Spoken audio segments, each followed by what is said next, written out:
All right, so today we're starting something new. You guys have been doing a series of review, and now we have to go on. So each time you learn something new, I'm going to give you this teaching video, and you can watch it. Mainly, it's just on that yellowish orange box. If you read that, you should be just fine. So today we're learning something somewhat new to most of you, and that's the decimal place. You know about the decimal in dollars. You've seen it. It denotes the cents. You've got $12.32, and you've got a decimal there telling you, separating the dollars from the cents. Well, you can also have that in regular numbers. You can have a decimal, and it means parts of the number. It's not a whole number, it's a part of a number. Sometimes numbers don't divide evenly, and so you have parts of the numbers. Right now we've been writing them as fractions. Now we're going to switch and we're going to turn to decimals. So let's take a look at the orange box on your page. We're on lesson 128, page 231. The first facts about a decimal is it says a decimal is another way to write a fraction. In $4.32, 32 cents is part of a dollar. It is 32/100ths of a dollar. 32 cents out of 100 of a dollar. Number 2 says a mixed decimal contains a whole number and a decimal. The number 4 3/10 is a mixed decimal. Okay, 4.3. That's a mixed decimal. It's got a whole number and a decimal. Just like a mixed number is a whole number and a fraction, it's the same thing with a decimal. Number 3 says the decimal point separates the whole number and the decimal. So that's what the decimal part is for. It separates the whole from the part. Number 4 says the decimal point is read as and or point. So the number, you see it right there, 4.3, is read as 4 3/10 or 4.3. The number, you see the decimal and then the 3, is read as 3/10 or 0.3. In a decimal, this is number 5, the farther right a number, the smaller its value, okay? So that goes for a regular number too. If we have this number up here, we already know that this is the ones, this is the tens, hundreds, 1,000s, right? The farther right we go, the smaller we go. Once we hit the decimal point, you have other place values. The very first decimal you have is tenths. So in this is 4/10. If you didn't have any of these other numbers, you would say this 4/10. That's the first part of a decimal. The very first place value of a decimal is tenths. The second place, 2 over, is hundredths. If we didn't have this 7 here, we would read this number 41/100ths, because the second number is the hundredths. The third one is the thousandths. Do you notice the pattern? They've added a THS on the place values to denote that it's a decimal, not a whole number, a decimal. So don't forget that TH, okay? So this one, if we read this whole thing, it would be 417 thousandths. Do you notice I don't say 4/10, 100ths, 7,000ths? I say the whole thing, and then the number, the place value that is in the last, okay? So we're gonna fill in number 1 on your paper. We're gonna fill in those blanks for the exercise. All those answers are found up in the yellow-orange box. The first question says, a blank blank separates the whole number from the decimal number. Look up for the bold. Up top, which one is it that separates the whole number from the decimal point? Or whole number from the decimal number. And, true to Mrs. Tussey form, I just gave you the answer. The answer is the decimal point. Okay? These are all whole numbers to the left of the decimal. This is all part of a whole number. This isn't a whole number, this is part. And the farther to the right it goes, the smaller the number is. If we had 4/10, that would be the biggest. If we had 41/100, that's a smaller number. And if we had 417,000ths, that's even smaller. So the farther it goes to the right, the smaller the number is. If you were writing these as fractions, 4/10 would be the fraction 4/10, 4/10. 41/100, if you were writing it as a fraction, just like I said, 41/100, 41/100. Do you see the pattern, the similarity, why there's the THS? And if you were writing this one, it would be 417,000ths. However many numbers you have past the decimal, that's how many zeros you get in a fraction. Okay, letter B. The first place to the right of the decimal point is the first place to the right of the decimal place is the, yes, tenths. That's the tenths place. Okay, letter C. The second place to the right of the decimal point is the 1, 2. Second place is the, yes, hundredths. Hundredths. Don't forget that THS, okay? We're not hundreds, we're not this way. We're THS, we're hundredths, this way. Okay, last one. The third place to the right of the decimal point is the 1, 2, 3, the thousandths.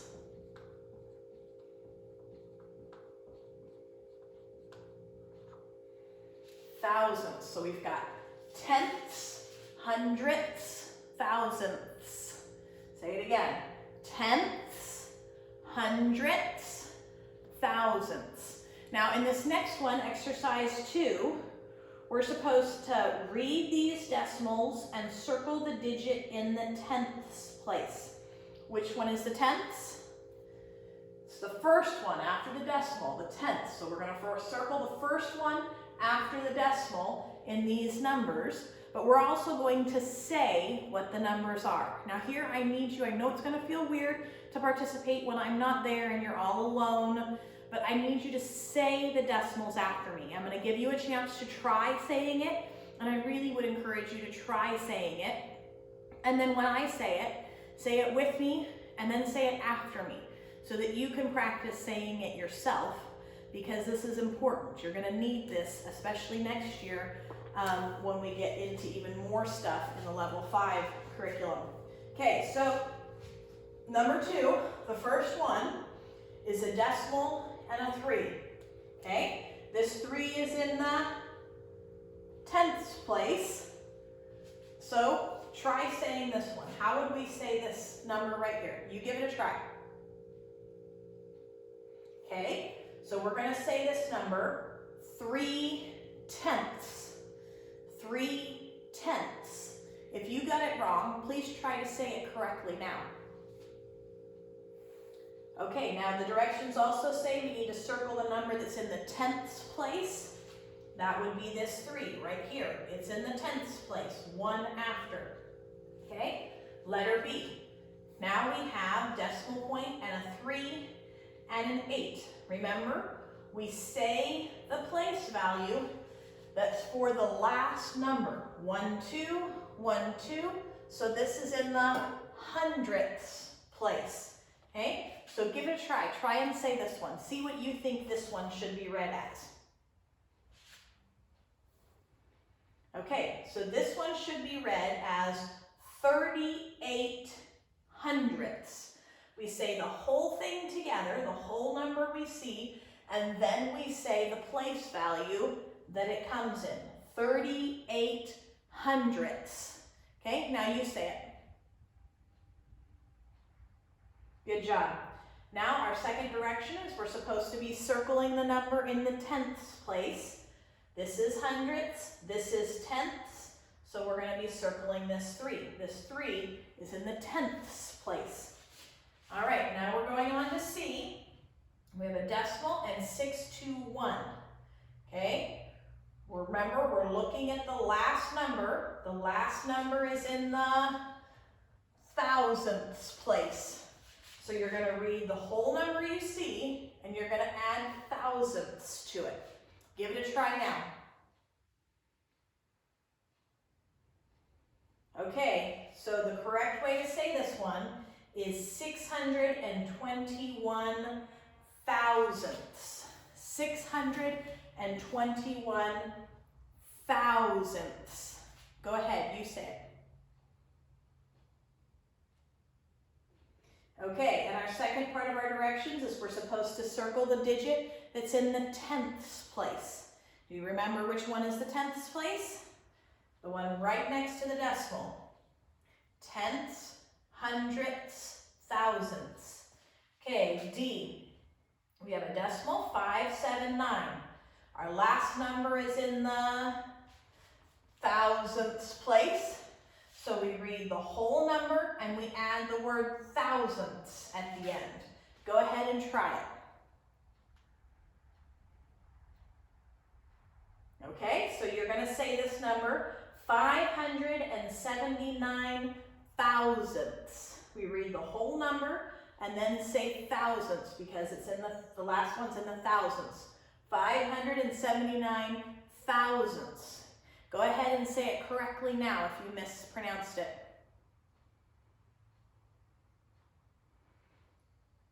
Okay, and then we need to circle the digit in the tenths place. Remember, the tenths is right after the decimal, so that's going to be that 5. All right, letter E. Now they're trying to throw you for a loop by giving you a number in front of the decimal. If there's a 0 in front of the decimal, it doesn't matter. You don't say anything because it's not worth anything. You can write a decimal like this or like this, and it means the exact same thing.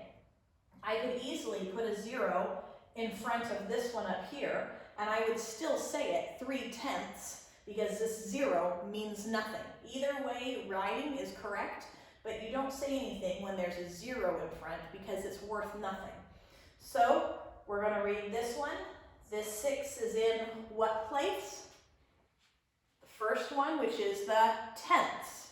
So you're going to read the number and you're going to add tenths. Go ahead. All right, this one read correctly is 6/10. 6/10. If you said it incorrectly, please say it correctly now.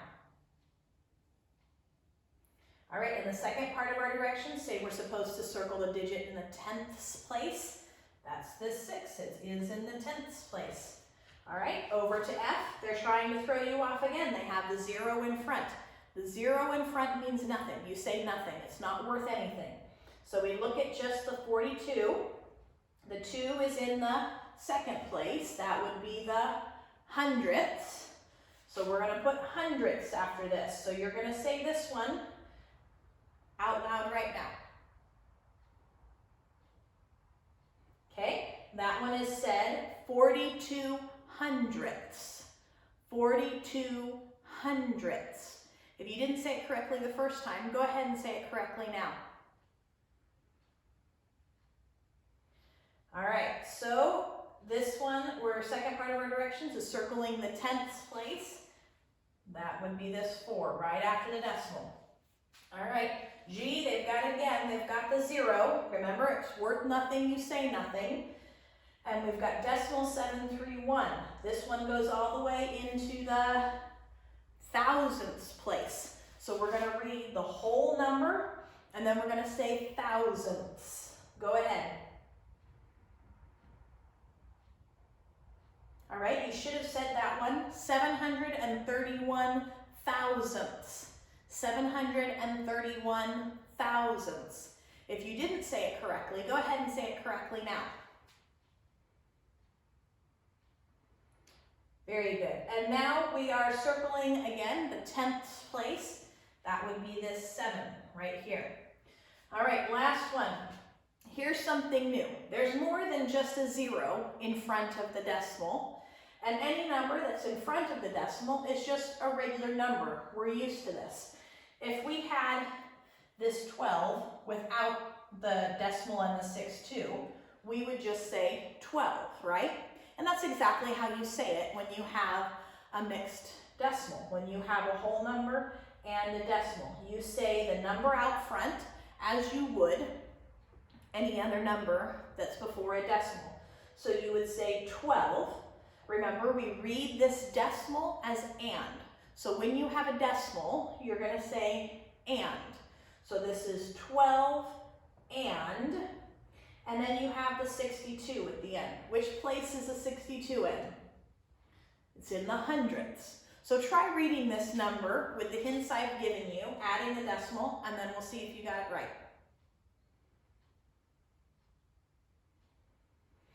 So this number is read 12 and 62 hundredths. 12 and 62 hundredths. Go ahead and say that again if you got it wrong.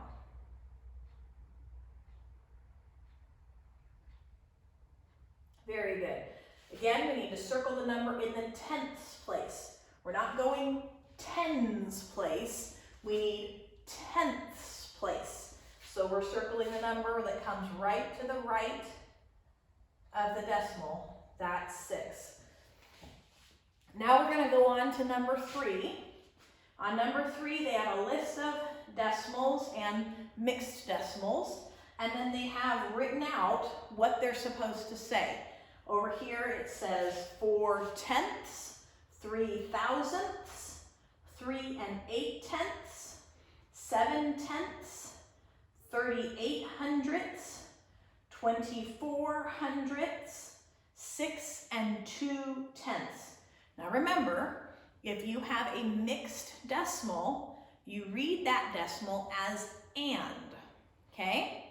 And then we're going to remember what we learned about how to read a decimal over here. So this first one, letter A, a decimal and a 7. You could say it 0.7. Remember, we learned that, 0.7.